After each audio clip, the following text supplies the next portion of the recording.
Clasificación B, bajo supervisión de un adulto.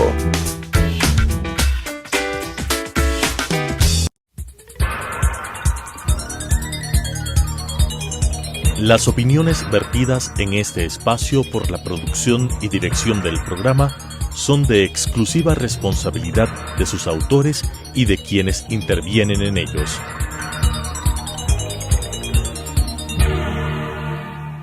Telesucesos Canal 29 presenta Enfoques, pensamiento libre y crítico.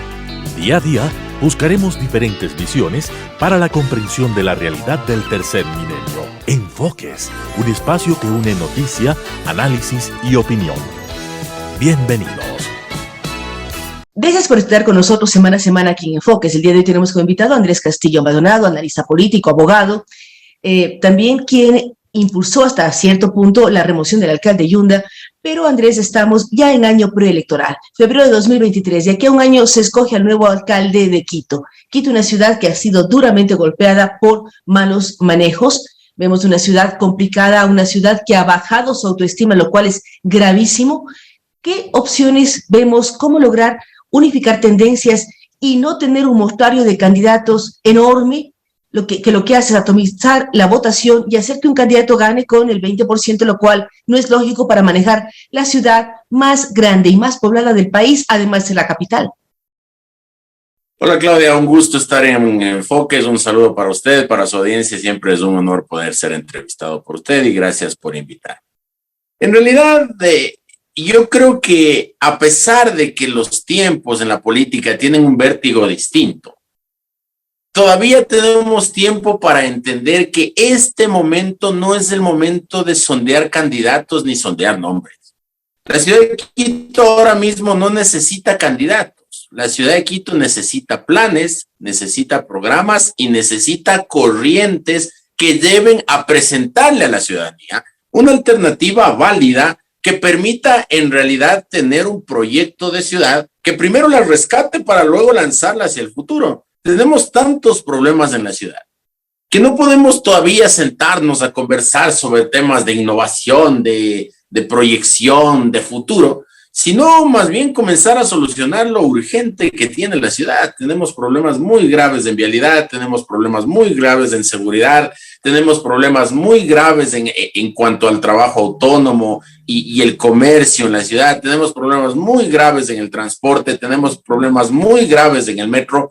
Así es que habrá que definir toda una posición firme en torno a esos temas, porque desgraciadamente de un tiempo para acá hemos tenido administraciones extremadamente livianas en esos temas, con aspiraciones políticas presidenciales inclusive, lo cual evita que quienes ejercen la alcaldía de Quito tomen decisiones en función de la ciudad. Y a veces las decisiones que se tienen que tomar no necesariamente son lo más populares que uno crea y no necesariamente son políticamente correctas, pero como le digo, son necesarias. Entonces, en la medida en que logremos entender que estamos en un punto de la situación en que no debemos estar sondeando quién va a ser, sino más bien debemos estar sondeando qué es lo que vamos a presentar, así y solo así vamos a poder alcanzar una unidad. Porque si es que como hace 4 años, cada uno de los aspirantes llega con una encuesta en mano, diciendo yo tengo 3 puntos, pero creciendo, vamos a tener nuevamente 18, 20 candidatos y pero eso la ciudad. ¿Cómo lograr, Andrés, en Quito lo que no se ha logrado en el país? El generar una agenda básica, es decir, Quito necesita 10 cosas, 5 cosas emergentes. Usted ha mencionado algunas, tema movilidad y tema transporte, tema seguridad, el mantenimiento de las vías, la informalidad en el trabajo, y así no puedo decir 10 puntos básicos que cualquier candidato que quiera asumir la alcaldía debería firmar un acuerdo y con eso llegar a ser alcalde. Y así facilitar y posibilitar un desarrollo y que las cosas se cumplan y tener un consejo que al margen que sea de uno u otro partido, cada concejal busque el bien de Quito. Usted habla de alcaldías un poco livianas en su administración, habría que hacer una evaluación durante lo que ha sido el siglo XXI del 2020 al 2022, cómo ha venido la ciudad deteriorándose. Uno piensa en Centro Histórico, piensa en Mariscal, lugares, entre comillas, relativamente seguros. Hace 10 años, este dato no hay forma de ir. Entonces hay una serie de elementos que deberían ponerse como ciudadanos, usted como activista social, para decir, a ver, señores que quieren ser candidatos, hagamos esto y busquemos una tendencia unificada y propuestas que ayuden a la ciudad a salir hacia adelante. ¿Cómo lograrlo? ¿Cómo llegar a varias tendencias, a varias posibles candidaturas y que firmen un acuerdo por la ciudad? Quito, al ser la capital política de la República, tiene la costumbre de ser extremadamente ideologizada en sus conceptos. Y ahora debemos entender que la ideología tiene que quedarse un poco de lado para dar paso ¿Quién al... parcha calles o quién busca seguridad? No importa de qué ideología es, o sea, eso es un paso totalmente diferente. Da exactamente lo mismo si es que es alguien de izquierda o es alguien de derecha o es alguien del centro o es un socialista o es un comunista. Eso da lo mismo. Aquí lo que debemos entender es que hay que llevar adelante un proceso en donde nos podamos juntar, primero entre quienes pensamos relativamente cercano, parecido, para no tener conflictos más adelante, para no tener esos conflictos que nos dejó la administración Yunda, a través de los cuales se determina que no tuvo un equipo de trabajo. Es decir, si es que nosotros no creemos en un proyecto que adicionalmente se lo vea plasmado en gente que vaya al municipio a trabajar, vamos a tener lo que sucedió hace 4 años, un alcalde poniendo casi anuncios clasificados en el periódico para ver quiénes querían ser administradores zonales. Aquí debemos construir todo un proyecto que deje de lado la ideología y ponga por delante todos aquellos valores que esta ciudad necesita rescatar. Ahora bien, las unidades, no con cualquiera.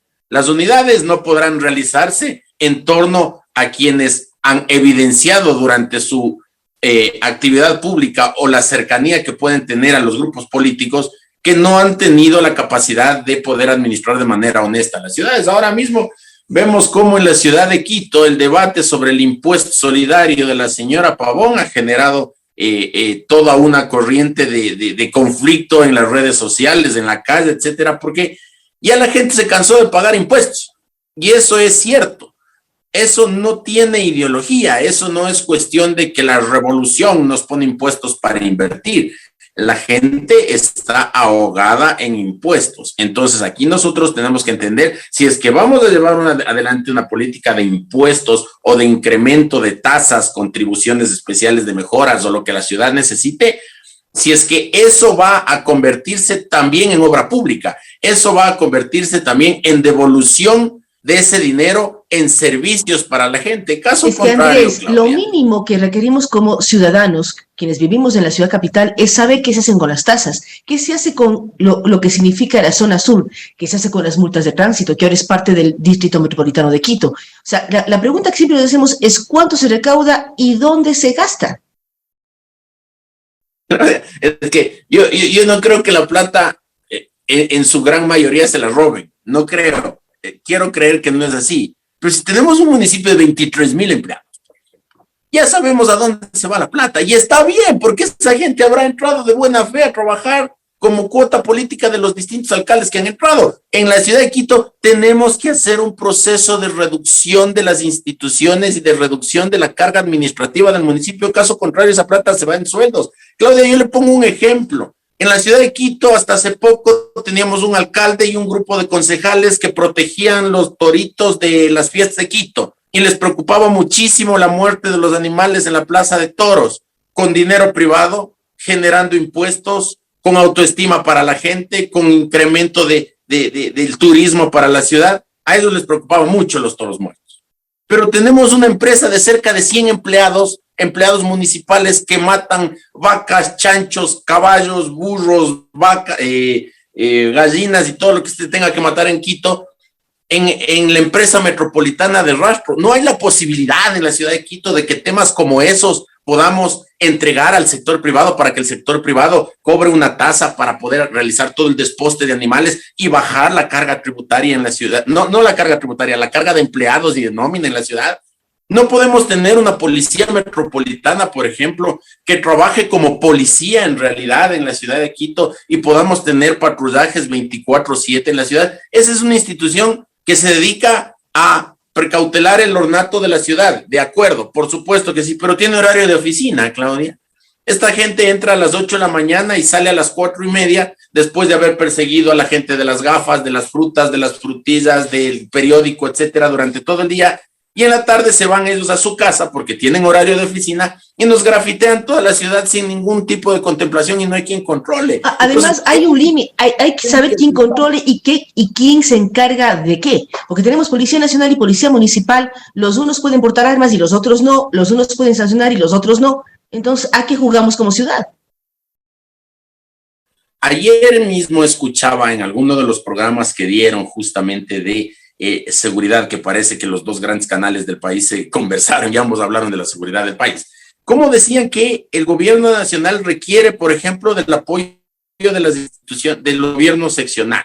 En Quito tenemos una importante masa de funcionarios en la Policía Metropolitana, en los agentes civiles de tránsito, en la Agencia Metropolitana de Control. Bueno, hay que llevar adelante todo un proceso de tarea conjunta entre la Policía Nacional, más la Policía Metropolitana, más los agentes de tránsito, para poder sectorizar, hacer una suerte de cuadrantes en la ciudad y poder tener un control permanente de la ciudad. Ciertamente que el municipio no tiene, por ejemplo, capacidad o competencia en materia de seguridad. Eso es clarísimo.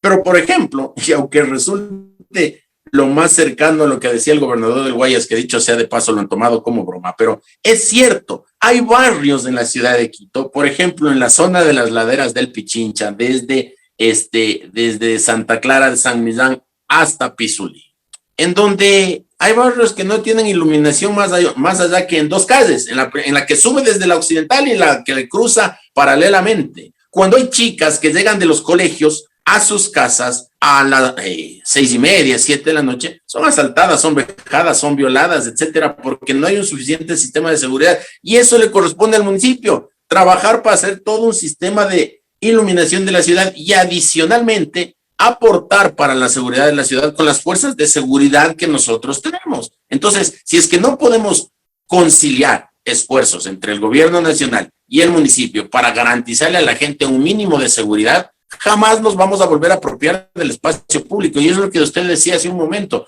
Estoy yo cogiendo la bonita costumbre de irme al centro todos los sábados con mis hijos a darme una vuelta, a conocer los museos, pasamos por misa de 5 de la tarde y nos vamos a la casa. ¿Y por qué vamos a misa de 5 de la tarde? Porque a las 6 es un panteón, formalmente el centro de Quito. Ya no hay nadie, la gente se va, tiene recelo, tiene miedo, a pesar de que está ya iluminado, a pesar de que hay los suficientes espacios para poder ir a distraerse, etcétera, pero la gente ya ha perdido la confianza porque no hay control. Y cuando usted se pasea por el centro histórico a esa hora, ya no encuentra a nadie. Ya no hay Policía Nacional, ya no hay Policía Metropolitana, ya no hay agentes civiles de tránsito. ¿Y qué es lo que sucede? Aquellos que ideológicamente manejan el tema de la seguridad dicen, cuando se llena de policías o de uniformados las distintas zonas, crece la sensación de inseguridad. Por lo tanto, hay que darle a la gente mayores libertades, porque la fuerza pública genera esa idea de inseguridad. Cuando en realidad ahora mismo debemos dejar de lado la ideología y decir que en la ciudad de Quito necesitamos por fuerza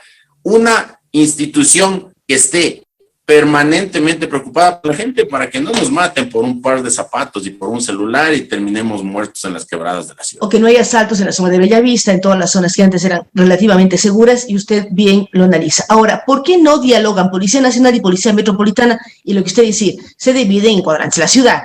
¿Qué plantear o qué posibilidades exigir a los nuevos candidatos? Alcalde, el tema que hemos estado dialogando. ¿Qué debe uno buscar como ciudadano de Quito para tomar una u otra opción de todas las que están barajando? No sabemos cuántas van a inscribirse, esperamos que sean pocas, y por lo tanto exista realmente una idea clara de hacia dónde queremos enfocar la ciudad. Claudia, si usted me pregunta a mí, yo le voy a dar mi visión muy particular, más allá de lo que se pueda hacer ya como una corriente de pensamiento por la ciudad, pero yo estoy convencido que la ciudad de Quito necesita seguridad, orden y empleo. 3 cosas: seguridad, orden y empleo. Quien no esté dispuesto a trabajar en torno a eso, definitivamente va a volver a lanzarse un petardo como se han lanzado los alcaldes anteriores. Si es que no entendemos que esta ciudad necesita seguridad en 2 aspectos, física y jurídica, vamos a seguir teniendo lo que tenemos en la ciudad de Quito ahora, una serie de normas que nadie cumple, una institución a la cual nadie respeta, una serie de planes y programas que no apuntan al problema medular de esta ciudad, que es que la gente necesita tener un mínimo de seguridad física y jurídica para realizar sus actividades. Si es que usted deja su carro, yo por ejemplo vivo en la zona de Ponciano, Claudia, en esta zona tenemos dos problemas al menos. Uno, el del asalto a los carros. Se queda la gente afuera, por ejemplo, llega la pareja de enamorados, se quedan un ratito afuera de la casa de la chica conversando, llegan dos tipos, le rompen la ventana, le asaltan y se les llevan las cosas que tiene. En esta zona hay también aquella multa por terreno no construido, por ejemplo. Claudia, muchos terrenos levantan el cerramiento, hacen una mediagua y lo dejan ahí. Y como estamos muy cerca del terminal terrestre de Carcelén, quienes llegan, particularmente gente extranjera, y a mí no me vengan con esas leguleyadas de que no hay que estigmatizar a la gente. Llega gente extranjera que viene a pie o en bus al terminal de Carcelén y se cruzan al barrio de Ponciano, se meten a los terrenos que están con medias aguas no construidas, los invaden y comienza la inseguridad en toda la zona. Y aquí en la ciudad de Quito seguimos cobrando multa por terreno no construido cuando se debería llevar adelante un proceso en donde se cubre una multa a terreno no arborizado, para de esa manera tener un lugar donde no sea habitable, pero que asimismo genere aire puro para los que vivimos aquí. Entonces, ese tipo de planes se los tiene que tomar con decisión. Si es que seguimos teniendo autoridades tibias, blandengues, que no entiendan que la gente necesita seguridad, vamos a seguir en lo mismo. El segundo punto, orden. En la ciudad de Quito cada vez más tenemos mercados en distintas zonas. En la zona de Cotocollao, por ejemplo, ya la calle principal de Cotocollao es lo que en su momento nosotros vivimos en el Ipiales, con el Ipiales. En la zona de la 10 de agosto, a la altura de la Caja del Seguro y a la altura del Banco Central, ya tenemos una serie de boutiques en la vereda, porque ni siquiera son vendedores informales, solamente ya le ponen el maniquí con la ropita para que usted se pruebe en la calle y no hay ningún tipo de control. Cuando usted está en el centro, ni hablar. En la parte donde era el Ipiales, tenemos ya nuevamente la toma de los informales en esa zona. En el sur, en el Caballo de Chizogallo, la misma dosis. Entonces, pero también, Andrés, piense que es gente que necesita llevar un ingreso a sus familias. Es gente sin trabajo. No queremos que se conviertan en asaltantes, mejor que vendan. Por supuesto que sí, pero desde el municipio debe generarse toda una política pública de reubicación, de ubicación para un trabajo digno. Mire, yo veía el otro día, y espero que no me tome mal el doctor Guarderas, él sabe que con él no tenemos de las mejores relaciones, pero las cosas que yo le digo a él siempre es en el plano de la buena fe.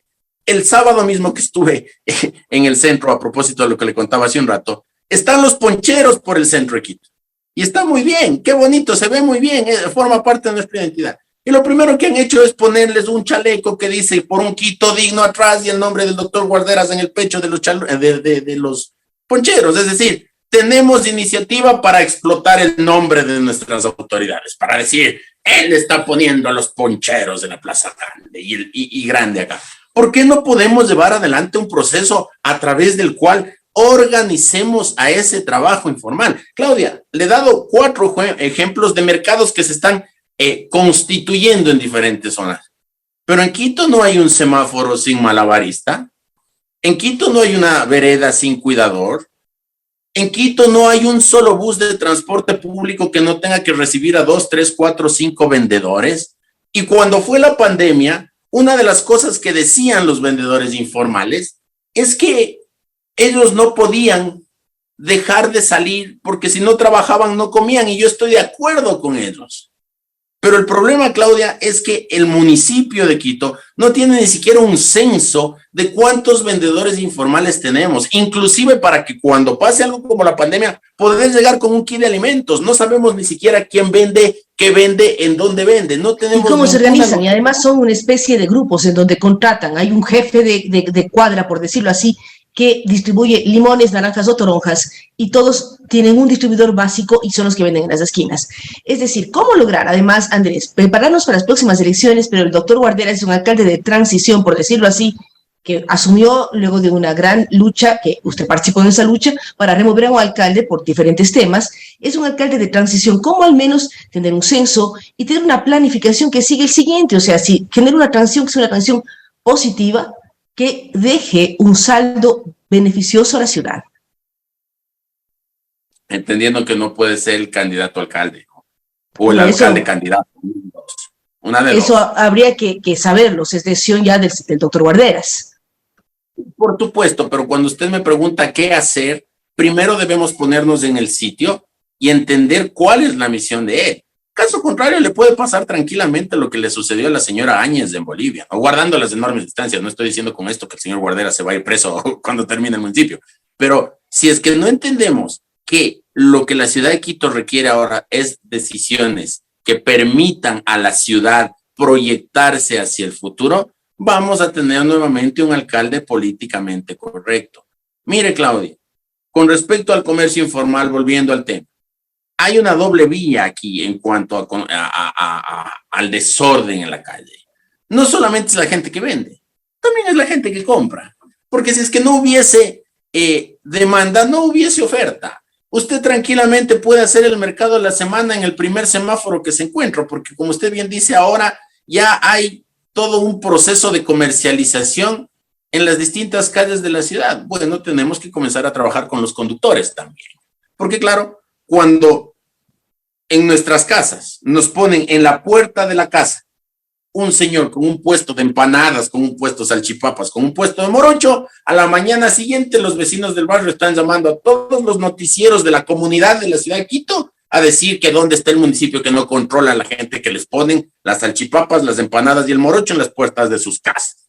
Pero cuando esa misma gente se pone las empanadas, los morochos o las salchipapas en la plaza grande, bueno, ahí lo que la gente dice es déjele trabajar. Cuidado y por no dejarles trabajar nos asaltan. Entonces, ese doble estándar que tenemos es lo que ha hecho que nuestra ciudad pierda lo que usted decía al inicio de la entrevista. Hemos perdido inclusive la autoestima como ciudadanos. Como ciudadanos, lo cual es muy grave. Y hay que hacer, o sea, los nuevos candidatos o quienes quieren ser alcaldes de Quito, o el trabajo del doctor Guarderas es mejorar la autoestima de la ciudad, que uno se sienta orgullosa de vivir en Quito, la defienda, la cuide. Este año es un año emblemático, el bicentenario de la batalla de Pichincha, no para Quito, para el país entero. Entonces, vamos a invitarle próximamente al doctor Castillo para seguir hablando de esta ciudad, una ciudad generosa, una ciudad que acoge a los chagras, como es mi caso, pero que también tiene que ir viendo cómo se proyecta a futuro de una manera ordenada. Nuevamente, gracias al doctor Andrés Castillo. Lo voy a invitar a usted a la noche miércoles, lo voy a invitar a usted a la noche miércoles para conversar. Como chagra que defiende Quito. Es que es así, porque uno tiene que defender la ciudad que la acoge, donde trabaja, donde sus hijos estudian, donde uno avanza y quiere una ciudad en donde tenga el orgullo de ser parte de sus ciudadanos. Gracias nuevamente al doctor Andrés Castillo. Él es muy claro al decir que cualquier candidato a alcalde que se presente a la ciudad debe tener 3 ejes claves: seguridad, orden y empleo. Si no, la ciudad no avanza. Seguridad jurídica, seguridad ciudadana, para podernos proyectarnos en los próximos años como el primer patrimonio cultural de la humanidad, pero también una ciudad extraordinaria por todo lo que tiene. Así es que vamos a estar pendientes de lo que ocurre en las próximas semanas, meses y este año preelectoral. Gracias nuevamente al doctor Andrés Castillo y a ustedes que nos han acompañado ahora en Enfoques. Nos vemos en una semana más. Que pasen muy bien. Las opiniones vertidas en este espacio por la producción y dirección del programa son de exclusiva responsabilidad de sus autores y de quienes intervienen en ellos.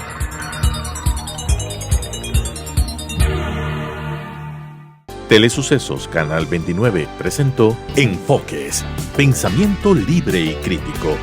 Día a día buscaremos diferentes visiones para la comprensión de la realidad del tercer milenio. Enfoques, un espacio que une noticia, análisis y opinión.